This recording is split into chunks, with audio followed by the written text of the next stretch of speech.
Welcome to Luca and Miguel. Enjoy the video. You start by preparing both devices. Make sure your Apple Watch is paired to your iPhone and has the latest software.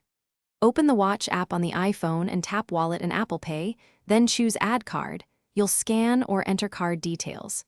You do this because cards added to the watch are stored securely in its chip, allowing payments without the phone. Once done, verify the card with your bank when prompted and set a default card to speed up checkout. Now configure security and preferences on the watch itself.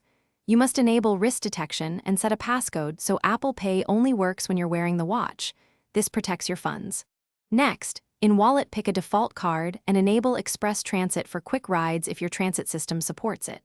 Make sure billing, shipping, and contact info are current. Accuracy prevents verification holds.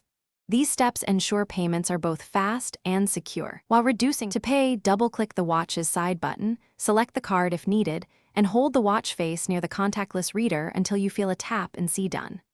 You do this because Apple Watch uses NFC at very close range, about 1 to 2 centimeters, so positioning matters.